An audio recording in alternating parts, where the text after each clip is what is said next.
Les origines du verre sont mystérieuses. Il fascine par ses propriétés étranges.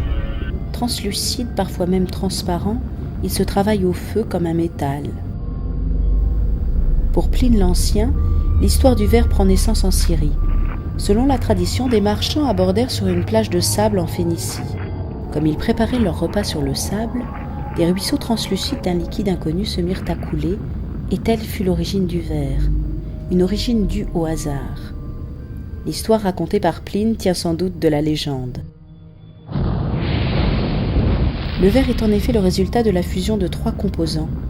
Le sable, la silice qui fond à une température très élevée, 1750 degrés Celsius environ, un fondant, de la soude ou de la potasse contenue dans les cendres d'algues marines ou de végétaux qui permet d'abaisser sensiblement la température de fusion. Et enfin un stabilisant constitué d'oxyde pour purifier la matière. Les premiers objets en verre apparaissent vers 3000 ans avant notre ère, probablement en Mésopotamie. Ces premiers verres sont opaques, souvent de couleur vert ou bleuté. Cette opacité est due à la présence d'impuretés dans les matériaux nécessaires à la fabrication de la matière et à la température de fusion trop basse. Plus tard, pour parvenir à obtenir un verre transparent, du calcium ou du magnésium sera ajouté en petite quantité. Vers 1500 avant notre ère, les premiers récipients creux sont connus en Mésopotamie et en Égypte. Un noyau, fait d'un mélange d'argile et de sable, est placé sur une tige métallique. L'artisan applique la pâte vitreuse et la lisse. Ensuite, la pièce est évidée et on obtient un récipient creux pour conserver les substances. L'évolution des technologies et le développement des fours permettant d'atteindre de plus hautes températures vont favoriser une fusion plus complète des matières premières.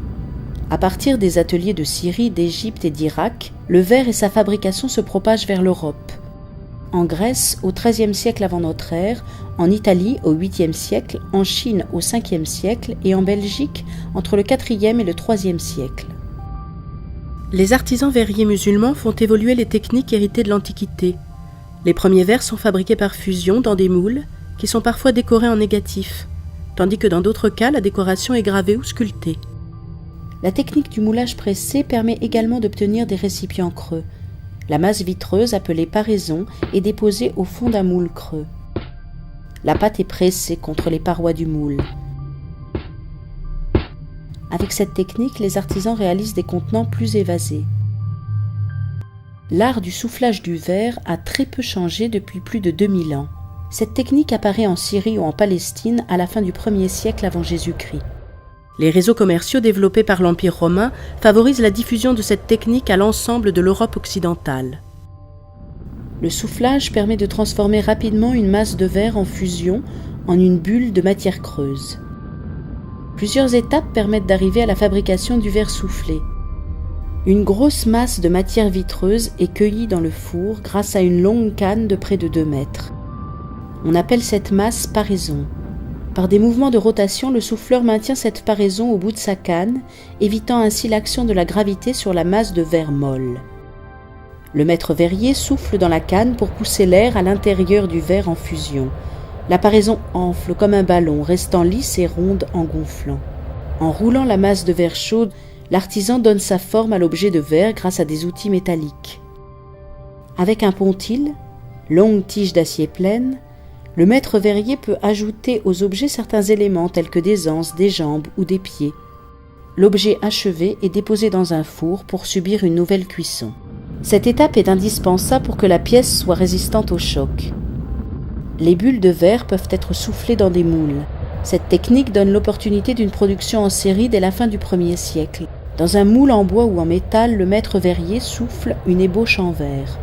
La matière prend la forme du moule, qui comporte souvent des motifs en creux ou en relief qui sont reproduits fidèlement sur la pièce.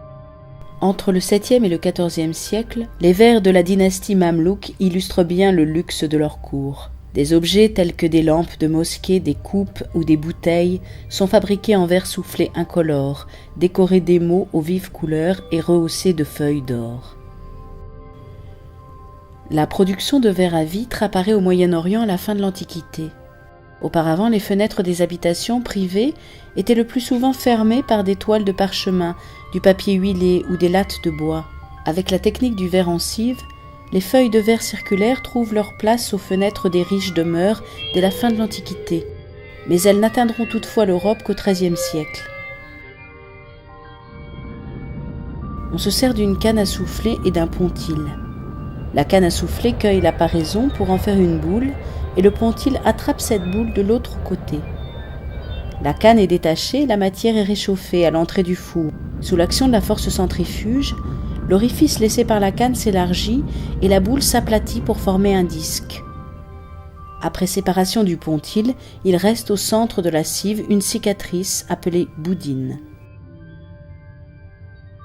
La maîtrise de la production de verre plat est atteinte au Moyen Âge. Afin de réaliser ces feuilles de verre, le verrier souffle un cylindre. Ce dernier sera découpé dans sa longueur et placé dans un four spécial pour se déployer en plaques.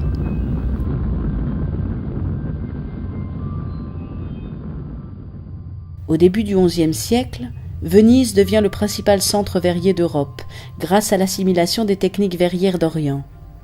Au XIIIe siècle, les ateliers sont concentrés sur l'île de Murano. Le succès du verre de Venise est dû aux innovations techniques et décoratives longtemps tenues secrètes dont les artisans ont su faire preuve.